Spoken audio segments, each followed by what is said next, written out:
Frequency Podcast Network. Stories that matter, podcasts that resonate. Tragedy in British Columbia, where a mass shooting at a high school in the community of Tumbler Ridge leaves 10 people dead, including the suspect. Hi, I'm Virjesh Dave. This is Big Headlines, everything you need to know to be in the know in just 5 minutes.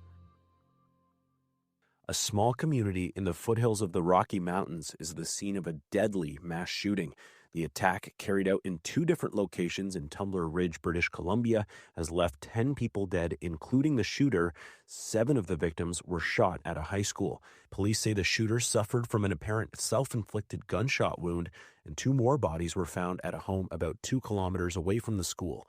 RCMP Superintendent Ken Floyd says they believe they know the identity of the shooter, but that the motive may never be known. I think we will struggle to determine the why, but we're going to try and do our best to determine what transpired that day and what led up to this tragic event in Tumbler Ridge and across our communities. 25 other people have been injured. 2 are in life-threatening condition, including a 12-year-old girl whose family says she had to be airlifted to Vancouver. One of the shrapnels went in her neck and in her head. She's fighting for her life right now. Prime Minister Mark Carney has postponed a trip to Germany today because of the tragedy, and he says flags on federal buildings will be at half-mast for 7 days.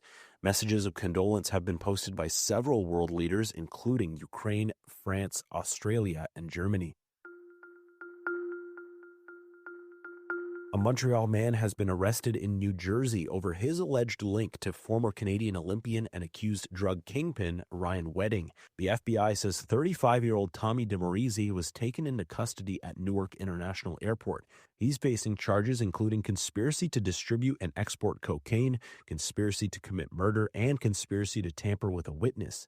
Several other Canadians have been arrested as part of the massive probe into Wedding, who was arrested in Mexico last month following a years-long manhunt. Also making big headlines, in Arizona, there's still no sign of where 84-year-old Nancy Guthrie could be 11 days after she was kidnapped. There are developments in the investigation following the release of doorbell camera video showing an armed, masked suspect outside Guthrie's front door. Authorities also confirmed they detained and questioned one person. That person has reportedly been released. This woman tells CNN her home was also searched. I told them, you can go in and search my house. There's nobody there. I have nothing to hide. There's nobody in my house. Today Show anchor Savannah Guthrie also posted a video on social media saying in the post, "Someone must know something."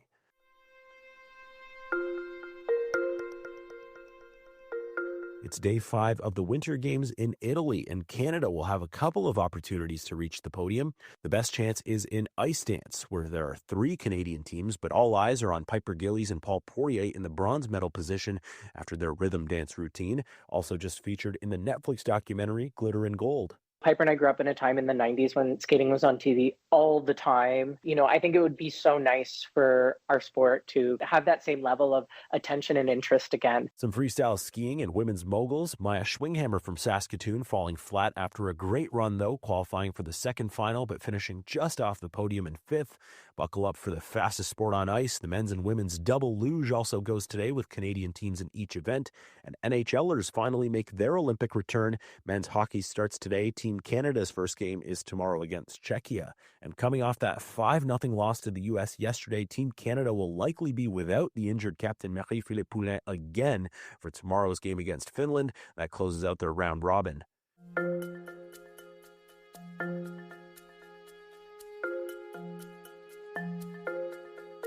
One in 4 Canadians say they've been a victim of fraud or extortion, according to a new Leger poll. The senior vice president of public affairs at Leger says there seems to be a confidence paradox among Canadians. Nearly 9 in 10 Canadians say they're confident they can spot a scam, yet only 1 in 4 has already been victimized. So the confidence there doesn't clearly equal immunity. And that gap between confidence and reality is where fraudsters are going to thrive. The survey reveals the most common forms of fraud are credit card and bank fraud, with 52% of respondents saying they've been the target of those types of scams. Almost 3/4 of respondents expressed concern about becoming a victim of fraud or extortion in the future. The report suggests that concern was significantly higher among women and Canadians aged 55 and above. If you haven't listened yet, today on the Big Story podcast, why is the CPP investing your money in XAI? Host Karen Siolan speaks to Associate Professor of Finance at the University of Toronto, Jan Marit-Smith. Does, something like this CPPIB have a higher duty than just chasing value?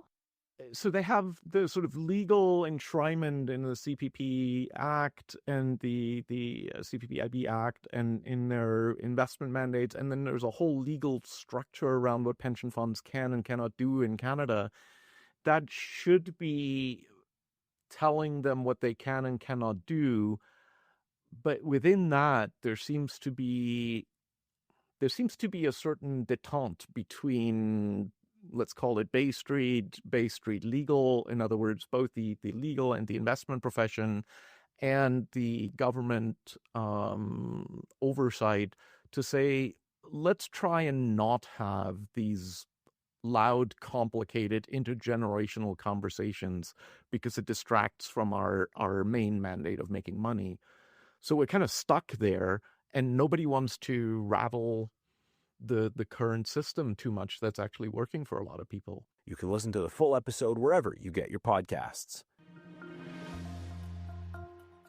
Well, now you're in the know. Thank you for listening to Big Headlines. Make sure you follow, share, and review Big Headlines. Enrica Amaturo is our lead producer. I'm Virjesh Dave. Have an amazing day. We'll talk to you tomorrow.